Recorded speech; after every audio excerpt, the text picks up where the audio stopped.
이제 데살로니가 전서 강해의 새로운 장으로 들어섰습니다. 4장이죠. 데살로니가 전서는 전체가 5장에 걸친 짧은 책입니다. 근데 전체 구조가 이렇게 돼 있어요. 지난주까지 우리가 살펴본 1장서부터 3장까지는 사실은 이론, 교리, 논증적 방식이었어요. 1장서부터 3장까지. 그리고 이제 오늘 4장부터 5장까지는 짧지만 그렇게 들었던 복음의 교리와 이론과 논증을 어떻게 삶으로 구체성 있게 풀어낼 것인가, 그런 디테일한 내용으로 새로운 국면을 맞습니다. 그런 구조에서 오늘 본문을 이해하면 좋을 것 같은데, 자, 1절을 한번 볼까요? 오늘 4장 1절. 그러므로 형제들아, 우리가 끝으로 그랬어요. 끝으로. 자, 앞을 잠깐 보십시다. 우리가 보통 끝으로 하면은 결론처럼 이해하기가 쉽습니다.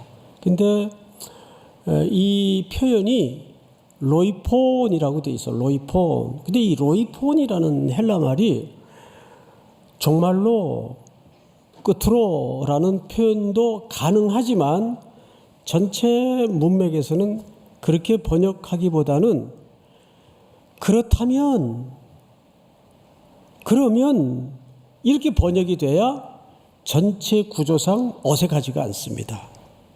자, 그러면 굳이 이런 문법적 얘기를 하는 이유가 있습니다. 그렇다면 이라는 말은 그 다음의 이야기들이 실질적인 본론이란 뜻입니다. 마무리가 아니라 앞에 긴 석장에 걸쳐 이론을 얘기했고 교리를 얘기했고 논증적 방식을 얘기했다면 끝으로가 아니라 그렇다면 이라는 말은 사실은 지금부터 진짜 내가 이 얘기하고 싶은 게 있다, 이런 의미를 포함하고 있는 거라고요. 여러분들 눈빛이 그럴 줄 알았어요. 아, 이거 초반부터 오늘 만만치 않겠다. 근데 걱정하지 말 것은 그 정도만 이해하셔도 충분히, 그러니까 오늘부터 시작하는 이야기는 하나님의 뜻에 대한 구체적이고 실증적 이야기를 하고 싶은 거구나, 그런 관점에서 본문을 받아들이시면 엉클어짐이 없을 것 같아요. 자, 1절을 다시 보십시다. 그러므로 형제들아, 우리가 그러면 주 예수 안에서 너희에게 구하고 권면한다. 자, 여러분, 여기 대전제가 하나 있어요. 누구 안에서? 주 예수 안에서. 그러니까 지금부터 하고자 하는 이 설명은, 이 이야기는 주 예수 안에서 구하고 권면한다는 말로 봐서 불신자들에게 대상으로 한 겁니까? 이미 그리스도를 영접하고 성도가 된 입장에서 그분들에게 하는 얘기입니까? 후자죠. 그러니까 오늘 이 권면은 사도 바울이 성도들에게 하는 얘기구나, 불신자들에게 하는 얘기가 아니에요. 어디에 있는 성도들? 데살로니가의 도시에 사는 성도들에게, 주 안에 견고히 뿌리가 내린 성도들에게 하고 싶은 얘기다. 자, 그런데 어느 정도로 강력하게 얘기했는지, 뭔가를 구하고 권면하고 싶다. 이게 뭘까 봤더니 이렇게 돼 있어요. 너희가 마땅히 어떻게 행하며, 이제 실제적인 삶에 대한 이야기가 나오죠. 너희가 마땅히 성도라면, 그리스도 안에 있는 사람이라면 어떻게 살아야 되고 어떻게 사는 것이 하나님을 기쁘시게 할 수 있는지를 우리에게 배웠다. 이미 사도 바울이 잠깐 일행들과 함께 데살로니가 도시에 복음을 전할 때 어떻게 살아야 되는 게 바른 삶인지 이론으로, 교리로, 논증적인 방식으로 이미 설명했다 그 말이에요. 너희가 우리한테 배웠지 않냐 그 얘기를 하는 거예요. 자, 그 다음 보십시다. 우리에게 배웠으니 곧 너희가 행하는 바라 더욱 많이 힘쓰라. 자, 여기서 좀 모호해집니다. 너희들이 그 배운 대로 잘 살고 있다. 고맙다. 디모데가 데살로니가에 들러서 가지고 온 소식에도 두 가지 깊은 소식을 전했었죠. 우리 앞서 시간을 통해 배운 대로 선생님 데살로니가에 가보니까 성도들이 어린 성도들이지만 이제 생성된 지 얼마 안 되는 약한 교회지만 사도님들이 전해주신 복음을 견고하게 잘 붙들고 있습니다. 걱정 안 하셔도 돼요. 근데 그것뿐만이 아니에요. 서로 사랑하고 구제하고 배운 대로 실천하려고 굉장히 애쓰고 있어요. 이런 소식을 디모데가 갖고 왔었단 말이에요. 그래서 바울이 위로를 받았어요. 그런데 그런 성도들에게 1절 끝에 보니까 더욱 많이 힘쓰라 그랬어요. 우리 왜 신앙생활 하다 보면 또 일반 일터나 직장에서도 이런 마음이 들 때가 있어요. 이 일을 뭐 언제까지 해야 되는 거야? 또 조금 큰 범주에서는 신앙이라는 게 참 끝이 없는 건 알겠는데 이걸 뭐 언제까지 이렇게 해야 되는가? 그러면 목사인 저도 그런 마음이 들까요? 안 들까요? 들어요. 매일 그 마음으로 살아요. 이거 언제까지 해야 되나? 근데 뭐 과연 신앙의 영역에서만 그런 마음이 들겠어요? 근데 오늘 바울은 그렇게 잘하고 있는 성도들인데 더욱 힘쓰라 그랬어요. 여러분, 신앙생활이라는 것은 이 땅에 머무는 동안은 끝이 없어요. 주님이 다시 오시는 그 시간까지 매일 내가 한 걸음씩 걸어가야 될 싸움이 항상 있어요. 그래서 사도 바울은 뭐 이렇게 지금 잘못하고 있는 사람들에게 하는 얘기가 아니에요. 여러분들처럼 신앙생활을 잘하고 있는 분들에게 더욱 힘쓰라 그래요. 더욱 힘쓰라. 그럼 막 숨이 턱 밑까지 헉헉 막히죠. 이걸 뭐 언제까지 해야 되나. 끝이 없을 것 같고 그 얘기를 하는 겁니다. 자, 그러면 도대체 뭘 얘기하고 싶길래 이렇게까지 집요하게 잘하고 있는 성도들에게 더욱 힘쓰라, 그리고 권하고 기도하고 권면한다, 이런 설명을 밀어붙일까요? 2절을 한번 읽어볼까요? 제가 읽겠습니다. 우리가 주 예수로 말미암아 너희에게 무슨 명령으로 준 것을 너희가 아느니라. 그러니까 사도 바울이 데살로니가에 잠시 머물 때 그 성도들에게 던졌던 권면이 그냥 사사로이 사도 바울의 개인적인 사견이나 의견을 얘기한 게 아니고 주 예수 그리스도의 명령이다. 군인의 덕목에서 명령은 무조건 따라야 됩니다. 순종해야 됩니다. 그게 명령이 갖는 권위적 속성이에요. 그러니까 어느 정도 강하게 얘기하고 싶었는가 하니 명령이다. 이거는 누구의 이름으로? 예수의 이름으로. 사도 바울의 개인적인 사사로운 사견이나 견해가 아니란 얘기예요. 자, 이제 3절부터 무슨 얘기를 하고 싶은가? 여러분 전체가 한번 같이 읽어볼까요? 시작. 하나님의 뜻은 이것이니 너희의 거룩함이라 곧 음란을 버리고. 자, 이제 사도 바울이 정말 하고 싶은 이야기가 등장을 했어요. 너희가 거룩함에 힘쓰라. 거룩함에 힘쓰라. 좀 추상적이죠. 막연해요. 뭐 어떻게 하라는 게 거룩한 건가? 제가 이 거룩함에 대해서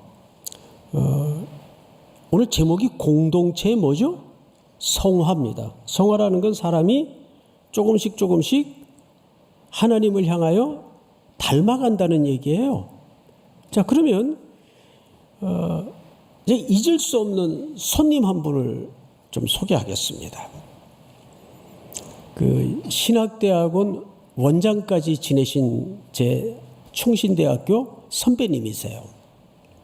근데 이 어르신이 토요일 날 우리 청년들에게 무슨 이제 순서가 있어서 잠깐 모셨어요. 그 토요일 날 오후에 제 방에 이렇게 턱 들어오시면서 밖에서 무슨 기분이 좀 안 좋은 일이 있으셨는지 씩씩거리고 좀 표정이 안 좋아서 들어오셨어요. 그래서 이제 가까운 후배니까 송 목사, 예 선배님, 도대체 성화라는 게 있긴 있는 거야? 그래요. 그래서 선배님 그 신학교 교수가 나한테 물어보면 어떡해요? 그리고 이제 자기 일정을 끝내시고 가셨어요. 그래서 이제 그 선배님이 던지고 간 화두가 내내 제 의식을 잡았습니다. 과연 우리 성경적인 기독교적인 성화는 뭘까? 오늘 우리식으로 얘기하면 거룩은 뭘까? 하다가 제가 하나님 앞에 해답을 얻고 거룩에 대해서 성화에 대해서 새로운 정의를 가졌던 기억이 하나 있어요. 보통 우리가 성화라는 것은 사람이 달라져서 하나님을, 예수님을 닮아가고 이제 이런 게 성화로 알고 있어요. 물론 당연히 그런 지점이 있겠죠. 그런데 물어봅시다. 솔직히 마음속으로 대답을 하셔야 돼요. 사람이 달라집니까? 예? 멀리 갈 거 없어요.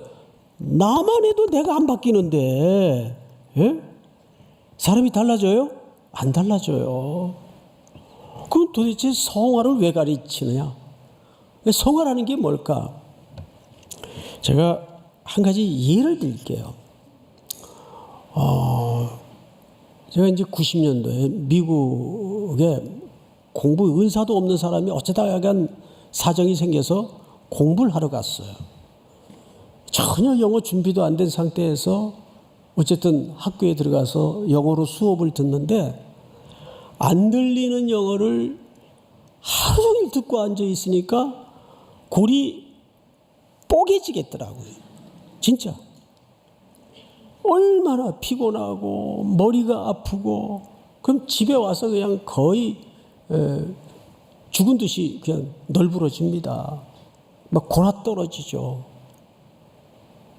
한날은 쿨쿨 잠에 떨어져 있는데 그때는 불면증이 없을 때예요. 새벽 2시에 전화가 온 거예요. 누구로부터. 근데 보통 남의 집에 새벽 2시에 전화를 하는 경우는 에머전시나 비상 상황이나 아니면 한국에서 누가 시간 계산 잘못해가지고 그냥 아무 때나 전화할 때 이 두 케이스 외에는 거의 없어요. 그 전화벨 소리에 놀라서 일어나서 침대에 앉아가지고 받았죠. 그랬더니 전화 안에서 찢어지는 중년 여인의 비명소리가 들리는 거예요. 목사님, 지금 주무실 때요. 그럼 새벽 2시에 자지. 새벽 2시에 뭐예요? 그래서 황당하기도 하고 기분도 좀 그렇고 그래서 누구세요? 그랬더니 아이고 목사님 죄송해요. 누구세요? 알고 봤더니 제가 섬기던 교회 권사님이에요. 제가 담당했던 교구 잘 아는 권사님이에요. 근데 아들이 위경에 처해 있는 거예요. 목사님 죄송해요. 우리 아들 좀 살려주세요. 그래서 비몽사몽간에 침대에 앉아가지고 국제전화로 간절히 기도를 했어요. 살려달라고. 그리고 전화를 딱 끊고 이제 잠이 확 깨가지고 멍하니 앉아있는데 그 어머니의 비명이 섞인 그 절규, 그 비명소리가 제 뇌리에 지금 수십 년이 지났는데도 bek혀가지고 얼마나 은혜가 되는지. 그래, 이거지. 그분은 아들에게 누구죠? 엄마예요. 아들의 존재와 생명을 놓고 그 어머니만큼 그분이 전화를 들 때 이랬을까요? 지금 유학 간 우리 송 목사님 지금 주무실까? 뭐하고 계실까? 고려할 겨를이 있었을까요? 그런 게 어디 있어요? 거의 본능에 가깝게 다급하니까 누군가 기도 부탁할 사람이 없을까? 우리 아들 살릴 방법은 없을까? 그런 마음으로 전화기를 들었을 거예요. 여러분, 창조주 하나님 앞에 우리 피조물이 가장 회복해야 될 영적인 본성이 뭔지 아세요? 그 태도입니다. 신자가 하나님 앞에 거룩하다는 것은 무슨 뜻인가 하면, 우리는 보통 거룩하면 공식이 있어요. 의식 속에 주일 성수 반드시 지키고, 새벽기도 한 번도 안 빠지고, 11조 떼먹는 건 언감생심 있을 수도 없고, 이런 어떤 몇 가지 공식이 있어요. 그거 필요하죠. 귀중한 신앙의 행동인 건 사실입니다. 그런데 거룩이라는 것은 그 본질적 가치가 뭐냐 하면 이런 거예요. 하나님 앞에서 피조물인 자녀가, 우리가 누구도 이 사이를 대체할 수 없고 대신할 수 없는 밀착된 관계를 거룩이라고 합니다. 믿습니까? 그러니까 여기에 누구도 비집어 들어올 수 없고 대신할 수 없고 대체할 수 없는 하나된 관계. 이걸 우리 지난 시간에 배웠죠. 뭐라고 설명드렸습니까? 몰입. 우리는 오늘도 넘어져서 진상을 부릴 수가 있고 질척거릴 수가 있어요. 또 연약해서 또 넘어질 수도 있어요. 그런데 하나님은 우리에게 어떤 너희가 완전하냐 퍼펙트하냐 이걸 보시는 게 아니라 내게 집중되어 있는가. 온 인생의 모든 자질구레한 문제서부터 엄청난 문제까지 무슨 경우든지 무슨 일이든지 하나님 창조주 아버지께 내 삶의 시선이 몰입되어 있고 집중되어 있고, 하나님과 나 사이에 어떤 것도 대신할 수 없고 대체할 수 없는 밀착된 관계인가. 여러분, 완전하고 온전의 차이가 뭐예요? 우리는 완전할 수 없지만 온전할 수는 있어요. 어떻게 온전할 수 있습니까? 탕자가 아버지의 집으로 돌아와 아버지의 아들로 회복되는 순간 온전해지는 겁니다. 완전하진 않죠. 아버지의 유산을 탕진하고 거짓거리 되고 창기와 놀아나다 들어온 아들이 어떻게 완전할 수 있습니까? 근데 그 아들은 아버지의 집으로 돌아와 아버지의 품에 안기는 순간 어떻게 된 겁니까? 온전해진 거예요. 그게 거룩이에요.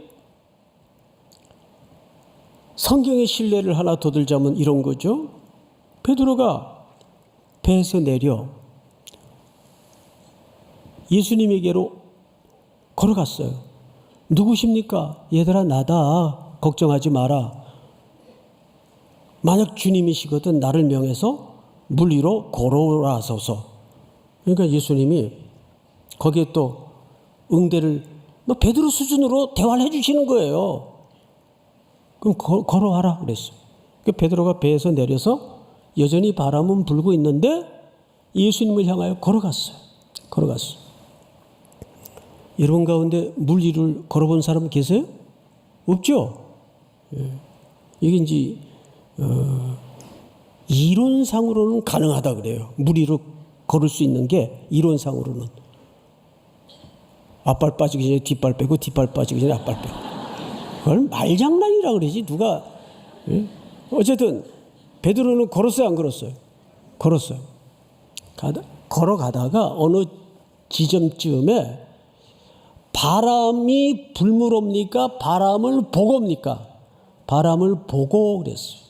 무슨 뜻인지 아세요? 걸어갈 때도 바람은 여전히 불고 있었다는 뜻이에요. 예수님 말씀 믿고 걸어가다가 잘 걸어갔어요. 그런데 갑자기 환경이라는, 바람이라는 환경이 그의 전 인격을 덮어버린 겁니다. 말씀이 주도한 행로도 있었지만 우리도 살다 보면 그럴 때 있어요. 신앙이 좋을 때도 있지만 어떤 때는 막 쓰나미처럼 덮쳐오는 겹겹의 고통 앞에 환경이 내 의식 구조를 압도할 때가 있어요. 지금 베드로가 그런 바람을 보고 이때 갑자기 본 게 아니에요. 빠져가는지라. 여러분, 베드로가 빠져갈 때 내뱉었던 고백이 뭔지 아십니까? 기억하십니까? 따라서 합니다. 주여, 나를 구원하소서. 여러분, 이 짧은 한 문장이 그 본문의 핵심이에요. 그러니까 오늘 이 표현을 우리식으로 환치시키자면 이런 거예요. 아버지, 나 좀 살려주세요. 그 전화 속의 권사님의 그 비명 같은 외침처럼 우리 아들 좀 살려주세요. 이게 거룩이라고요. 이것이 우리 피조물들이 창조주 우리 아버지 앞에 회복해야 될 본성이란 말이에요. 이게 거룩이에요. 여러분, 베드로가 물에 빠지면서 이랬을까요? 이건 뭐라고 소리 질러야 쪽 안 팔리지? 문장 고르고 앉았을까요? 주여, 나를 구원하소서. 이건 어떻게 나온 걸까요? 어떻게? 본능적으로. 자기도 모르게. 우리 안에는 하나님만을 향해야 길이 있다는 영적인 택함 받은 자들의 뭐가 있어요? 본성이 있어요. 그걸 회복하는 걸 성경은 뭐라 그래요? 거룩이라고 한다고요. 거룩. 믿습니까? 그런데 오늘 이 거룩의 문제가 결국은 내가 퍼펙트한 인간이 되라 그 얘기가 아니라 주님께 올인해라. 주님만 몰입해라. 어떤 상황과 어떤 경우 속에서도 이걸 성경은 거룩이라고 얘기한다고. 자, 신랑과 신부가 커플이 되어 결혼을 했어요. 그러면 신부가 가장 거룩한 건 어떻게 거룩한 겁니까? 신부가 가장 거룩한 거는 신랑만 바라는 게 거룩한 태도예요. 뭐 코 각도는 몇 도가 돼야 되고 인물은 어때야 되고 그런 게 조건이 아니에요. 신부의 거룩은 허물이 있어도 약점이 있어도 누구만 바라는 태도입니까? 신랑만 바라는 태도예요. 내가 샤넬 백이 좀 필요한데 옆집 아저씨한테 좀 부탁할까? 이거를 음란이라고 성경은 정의해요. 이게 우상숭배란 말이에요. 신랑이 우리에게 거룩하셨어요. 어떻게 거룩하셨어요? 나를 위해 십자가에 자기 목숨을 올인해 주셨잖아요. 거룩을 그 이상 설명할 수가 있어요? 레위기의 총 주제가 뭐예요? 내가 거룩하니 너희도 거룩하라. 그 말은 나 너밖에 모른다 그 뜻이거든요. 내가 거룩하다는 말은 하나님의 어떤 속성을 얘기하는데 그 속성의 핵심 가치가 무슨 뜻인가 하면 난 너밖에 몰라. 그 증거가 어디에 나타나셨어요? 십자가. 아들을 내어주시니가 어찌 이 모든 것들을 너희에게 은사로 주지 아니하겠느냐? 그게 거룩이란 말이에요. 하나님은 우리에게 거룩하셨어요. 그렇다면 우리도 그 사랑에 근거해서 누구밖에 몰라야 돼요? 하나님밖에 몰라야 돼요. 예수 그리스도밖에 몰라야 돼요. 그것이 뭐라고요? 그게 거룩이에요. 그래서 왜 거룩이라는 주제가 음란이라는 주제로 맞물리는지 아십니까? 음란이 뭐예요? 정상적인 부부관계 왜 딴짓하는 게 음란이에요? 포르네야라는 이 음란이라는 말은 혼인 관계 외에 다른 관계를 전부 음란이라고 정의하는 겁니다. 고대 로마 제국하에 모든 데살로니가 도시를 포함해서 도시는 전부 신전이 있었어요. 도시신이 있었고 로마 제국의 신이 있었어요. 그 신전에는 누가 사냐 하면 성전 창기들이 삽니다.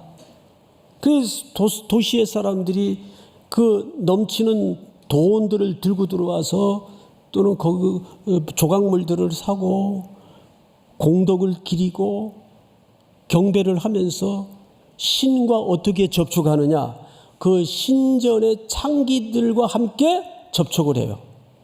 그래서 창기들이 신과 접촉하는 매개물입니다. 매개물. 그러니까 그 속에는 온갖 음란과 소돔과 고모라가 형성이 되고 있는 겁니다. 우상숭배죠. 우상숭배라는 건 다른 게 아니에요. 하나님 외에 모든 것들을 숭상하는 것을 우상숭배라고 얘기합니다. 그래서 여기 거룩과 음란이라는 주제는 그런 관점에서 맞물리는 겁니다. 하나님은 우리를 창조하실 때 한 남자와 한 여자가 결합해서 부부가 되도록 설계하셨습니다. 맞죠? 한 사람과 한 사람이 아니에요. 이걸 자꾸 사회적인 요인으로, 병리학적인 요인으로 접근해서는 안 돼요. 성경이 분명히 죄라고 말했기 때문에 한 남자와 한 여자가 만나서 부부로 맺어지게끔 창조의 질서가 그래요. 믿습니까? 근데 이 모든 관계는 음란이라고 말하는 것이고 한눈 파는 것이고 딴짓하는 거예요. 그게 음란이에요. 그러니까 이 부부의 질서와 원리 속에 하나님이 담아내고 싶은 그림이 하나 있어요. 뭘까요? 예수 그리스도와 교회의 관계를 메시지화한 겁니다. 우리는 그래서 누구만 바라봐야 돼요? 주님만 바라봐야 돼요. 연약해도 주님께만 올인하면 그것이 바로 거룩이란 뜻입니다. 우리의 평생 이 순례길을 걸어가는 동안 십자가에 내 죄를 대신해서 대속의 죽음을 죽으신 예수 그리스도만 바라보게 되는 겁니다. 믿습니까? 그러면 이 땅에서 이 음란을 어떻게 피하여 거룩한 공동체를 이루어 가야 될까? 제가 구약의 예 하나를 드리고 오늘 말씀을 좀 정리하도록 하겠습니다. 우리 창세기 39장을 좀 띄워주실까요? 창세기 39장 부탁드립니다. 나왔죠?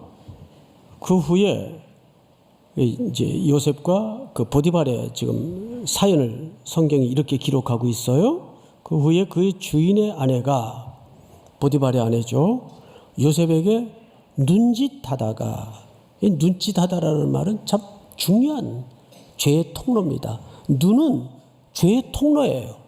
타락한 인간에게는 죄의 통로예요. 그래서 에덴 동산에서 인류가 넘어질 때 보암직도 하고 먹음직도 하고 탐스럽기도 하여 처음으로 죄가 들어온 게 보암직도 했어요. 그래서 우리가 뭘 보느냐가 아주 중요합니다. 그러니까 맨날 그 유선생만 들여다보지 마시고 좀 옳은 거를 보세요. 옳은 거.